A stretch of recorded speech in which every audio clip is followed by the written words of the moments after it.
नमस्कार। BCom first year के प्यारे विद्यार्थियों, नया सेशन शुरू हो गया है और अभी ऑनलाइन एडमिशन्स की प्रक्रिया चल रही है। आपके ABST में 2 पेपर हैं। ABST फर्स्ट कॉरपोरेट अकाउंटिंग और सेकंड बिजनेस स्टैटिस्टिक्स। मैं आपकी क्लास में आपको कॉरपोरेट अकाउंट्स, कॉरपोरेट लेखांकन का जो पेपर है वो पढ़ाऊंगा। तो आपने 11th और 12th क्लास में जो लेखांकन के बारे में पढ़ के आए हो, उससे थोड़ी एडवांस स्टेज में आपको इस विषय में सामग्री मिलेगी। थोड़ा मैं आपको ये बता दूं कि लेखांकन किसे कहते हैं और इसकी कौन कौन सी विशेषताएं हैं, क्या इसके उद्देश्य हैं। पहले पाठ में इसके इंट्रोडक्शंस से संबंधित ये क्या विषय क्या है। तो बच्चों, लेखांकन उन व्यवहारों और घटनाओं को जो कि कम से कम अंशतः वित्तीय प्रकृति के हैं, मुद्रा के रूप में प्रभावपूर्ण तरीके से लिखने, वर्गीकृत करने तथा सारांश निकालने एवं उनके परिणामों की व्याख्या करने की कला है। ये लेखांकन की परिभाषा है। यानी कि लेखांकन में क्या क्या काम होते हैं भाई। व्यापार के जो सौदे हैं, बिजनेस ट्रांजैक्शंस, उनको रिकॉर्ड करना, उनको क्लासिफाई करना, वर्गीकृत करना और उनको समराइजिंग, सारांशित करना तथा व्याख्या या निर्वचन करना, इंटरप्रेटिंग द बिजनेस रिजल्ट्स। ये लेखांकन है, अकाउंटिंग है। अकाउंटिंग की एक दूसरी परिभाषा लेखांकन की, जो कि स्मिथ एम एसबर्न ने दी है, वो क्या कहते हैं कि लेखांकन मुख्यतः वित्तीय प्रकृति के व्यावसायिक लेन देनों और घटनाओं को अभिलेखन तथा वर्गीकरण का विज्ञान है और उन लेन देनों और घटनाओं का महत्वपूर्ण सारांश बनाने, विश्लेषण तथा व्याख्या करने और परिणामों को उन व्यक्तियों को संप्रेषित करने की कला है जिन्हें निर्णय लेने हैं। यह परिभाषा स्मिथ और एसबर्न ने दी है। अच्छा, जो American institute of certified public accountants है, उन्होंने भी लेखांकन की परिभाषा दी है। लेखांकन उन व्यवहारों और घटनाओं को जो कि कम से कम अंशतः वित्तीय प्रकृति के हैं, मुद्रा के रूप में प्रभावपूर्ण तरीके से लिखने, वर्गीकृत करने तथा सारांश निकालने एवं उनके परिणामों की व्याख्या करने की कला है। यह भी एक शानदार परिभाषा दी गई है American institute of certified public accountants के द्वारा। अब बच्चों, जो लेखांकन है, अकाउंटिंग है, उसकी कौन कौन सी विशेषताएं हैं। एक तो सबसे पहले आपको पता होना चाहिए कि लेखांकन एक सेवा कार्यकलाप है। Service is provided. What service? Accounting service, लेखा सेवा दी जाती है इसमें। यह व्यावसायिक लेन देनों एवं घटनाओं को लिखने एवं वर्गीकृत करने की कला और विज्ञान है। बिजनेस ट्रांजैक्शंस को इसमें किस तरह से लिखा जाता है, ये लेखांकन में हम सीखते हैं। लेखांकन उन्हीं लेन देनों का किया जा सकता है जो वित्तीय प्रकृति के होते हैं तथा जिन्हें मुद्रा में व्यक्त किया जा सकता है। ये विशेषता है लेखांकन की। भाई जिस चीज को आप मुद्रा में व्यक्त कर सकते हो उसी का लेखांकन होगा, किसी गुणात्मक चीज का लेखांकन नहीं हो सकता। इवेंट जो है वो मुद्रा में मापने योग्य होनी चाहिए। इसकी और विशेषता लेखांकन सारांश लिखने, विश्लेषण करने और निर्णय करने की कला है। लेखांकन द्वारा संबंधित पक्षकारों को विश्वसनीय एवं प्रमाणिक वित्तीय सूचना प्रदान की जाती है। ये भी लेखांकन की विशेषता है कि जो विभिन्न प्रकार के पार्टीज हैं, पक्षकार हैं, उनको वित्तीय सूचनाएं लेखांकन के द्वारा दी जाती हैं।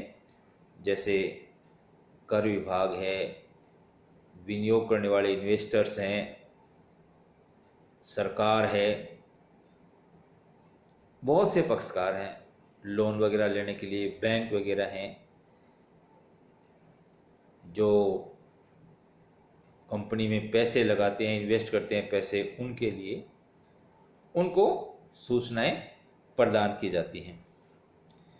इसकी सहायता से संबंधित व्यक्ति उपलब्ध विभिन्न विकल्पों में से तर्क सम्मत श्रेष्ठ विकल्प का चुनाव करने में सक्षम होता है व उसके लिए वांछनीय निर्णय करना संभव होता है। मापन, वर्गीकरण व सारांश लेखन के माध्यम से विभिन्न सूचनाओं की सभी मदों का उचित ढंग से एकत्रीकरण करके संबंधित व्यक्तियों को प्रतिवेदन दिया जा सकता है। यानी कि अकाउंट्स की जो रिपोर्ट्स वगैरह तैयार की जाती है ना, तो वो जो भी इसको चाहता है, जिसकी इच्छा है, उसको अकाउंट्स की सूचना भी दी जाती है। ये भी लेखांकन की एक विशेषता है। एक सूचना प्रणाली के रूप में अनिर्णयन अभिनिर्णयन प्रक्रिया के लिए एक महत्वपूर्ण आधार प्रदान करती है। व्यवसाय में अगर किसी तरह का कोई निर्णय लेना है तो उस निर्णय लेने के लिए आपको अकाउंटिंग इंफॉर्मेशंस का विश्लेषण करना पड़ेगा कि अपनी आर्थिक स्थिति क्या है, बिजनेस की क्या पोजीशन है, क्या हालत चल रही है, तभी आप कोई डिसीजन ले पाओगे।